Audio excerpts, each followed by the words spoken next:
Hi, I'm Susanna, and in today's Forever Yoga session, we are doing part 2 of how to modify your yoga poses to allow them to be safe if you are dealing with low bone density.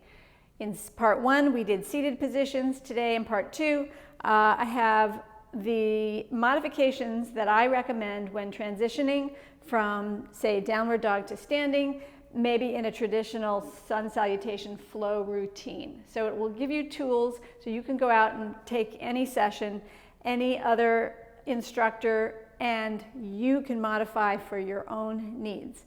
So I do recommend that you gather up some props that will support you.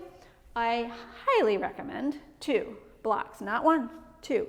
2 blocks, and that's it, and your yoga mat. So gather up what you need, and I'll meet you back where we'll begin today's session standing in a nice and grounded Tadasana.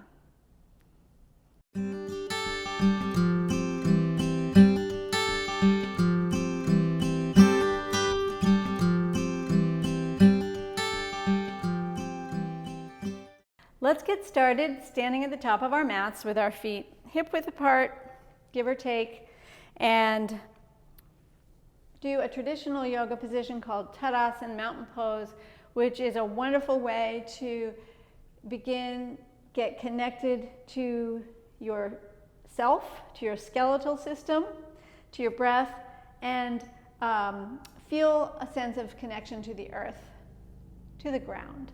So pause, take your mind to the soles of your feet. Maybe feel big toe mound, pinky toe mound, and heels in the soles of your feet and press down in that way, and then spread and lift all your toes. Once you've done that, engage the muscles around your kneecaps, gently engage your quads and your butt, and then relax your shoulders. Relax the toes back down, rotate your palms forward, and simply take a few easy breaths in and out through your nose. This is our preparation for movement. Find stillness, find breath, find connection, and now we can move. Breath in through your nose as you soften the knees and sweep your arms out to the sides and lift up and stretch. Big inhale. Exhale, bend your knees and fold forward and down into a standing forward bend. So we're doing a forward bend safely because we'll bend our knees, and we're going to use blocks if you've got them, which will bring the earth up to our hands so we're not going as far down, so our backs do not need to round. Good. Now you can either keep hands on blocks or bring them to your legs. Lengthen your spine. This is a jackknife position. Spine is straight. You can bend your knees if you need to continue to have that hinge in the hips. And breathe. Now on your next breath, soften the knees more again, hands on blocks. Step your right foot back and plant it at just back so you're on the ball and toe of your back foot in a lunge. And you could be on whatever height of blocks or no blocks that feels comfortable to you. But notice that with the blocks, I have the ability to have a very straight spine from crown to heel, that whole line of energy, versus if I was on the mat, I would have to round.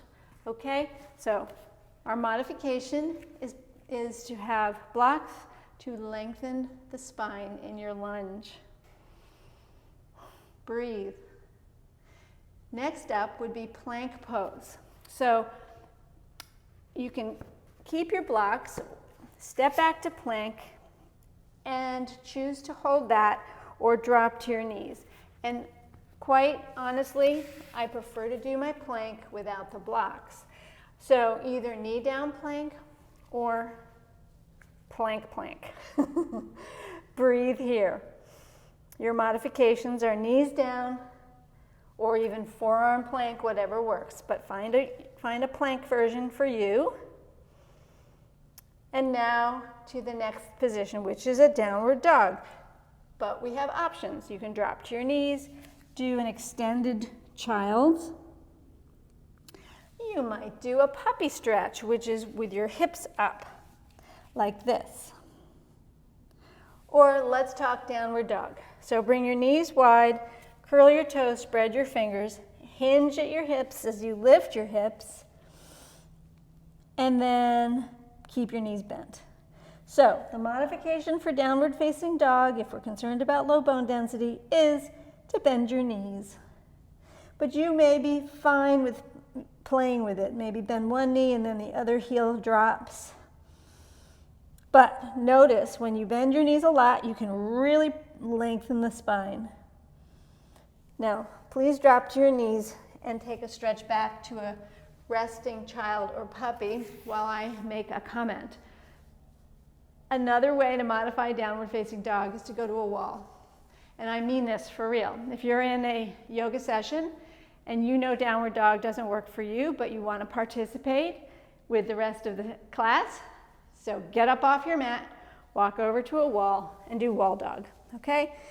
Lengthen your spine, your hands are parallel, your feet are parallel, your knees are slightly bent, and you hinge at your hips and press away. That is a wonderful way to modify downward dog. Okay, all right, people, back to our flow.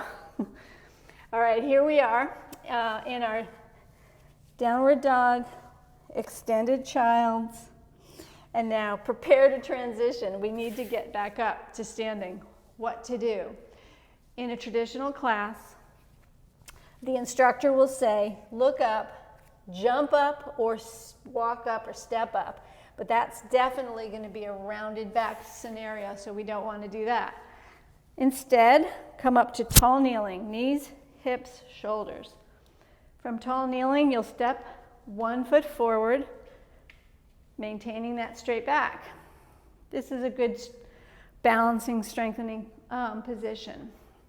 Take a breath, bring your arms up, and then exhale, float forward.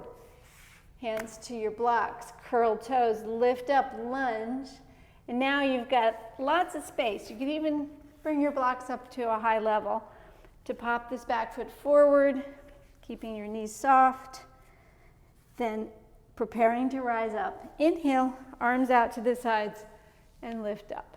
Exhale, release your arms. Again, inhale, arms up to the sides. Exhale. Soften the knees, hinge forward and down. We're going to step the other leg back. So in this case, it'll be probably the left one. You're in a lunge, high lunge. Options to go to low lunge. Find breath. Next up, move into a plank.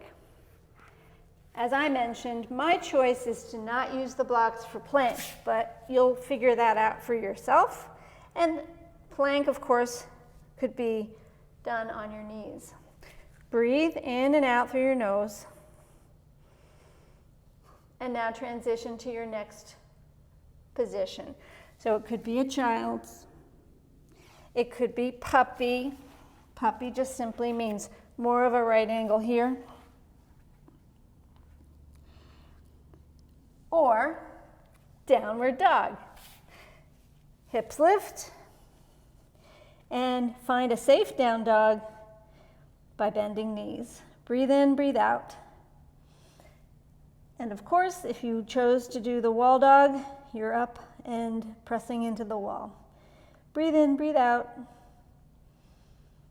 And drop to your knees. Come up to tall kneeling. Drop shoulders. Find alignment here. Step, left foot forward. Root down, feel strong and balanced here. Arms reach up, lift and lengthen. Exhale, float forward. You want your blocks handy. Curl back toes and lift the knee up off the floor. Pop back foot forward until 2 feet are together.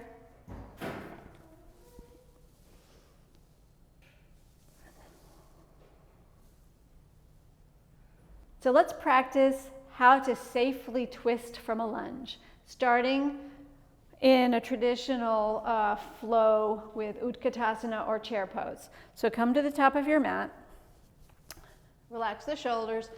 Deep breath in. Exhale, hinge and sit. Weight in your heels. One of the best things we can do is to open the chest and really get strength through the upper body and a little bit of a back bend here. So lots going on. Inhale. Exhale. Hinge forward to fold. Straighten and bend. And now I'm going to step one leg back. This would be the right leg for you into the lunge. And I'm going to first show you what you don't want to do if you have low bone density. And that is the prayer hand twist, this guy, right? I'm not even going to go the full way because it creates lots of rotation. You really have to twist your hips and then your lower back and everything to get into it. So we don't want to do that.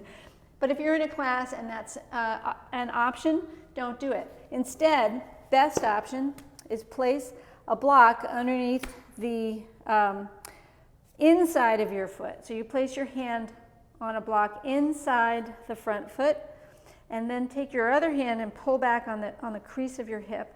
And from here you twist, like so. So you bring your body forward, but you're not rotating deeply with your lower back or your hips. Find breath. Good. Look down. And then from here we'll come out of it and do the other side. So pop forward and step the other leg back. Okay, so on this side, hand goes on a block, other hand goes on the hip crease, pulls back, find length, and then gently turn to look to the side. Option to lift an arm. Inhale, exhale, look forward, both hands forward, and now pop that back foot forward, forward, forward, forward, 2 feet together. Soften the knees, inhale, straighten to rise. Exhale, arms beside you. That's it for today, my friends. I hope you found this video helpful and that you feel confident and prepared to take yoga classes out in the world, be it on the internet or in public, and take responsibility for safe movement that serves you. I have a motto that I love to say, which is, don't be shy to modify. So if you enjoyed today's video, I hope you'll do 2 things, please. First, click it, give it a thumbs up, like button, click the like button, and 2, go below into the comments and type in those words. Don't be shy to modify. And that way I know that you are on board for safe movement to support your own bone health. Thanks so much. There's another video you can do, part 1, which is seated positions modified for bone safety. And that's it. I hope to see you in future videos. Namaste.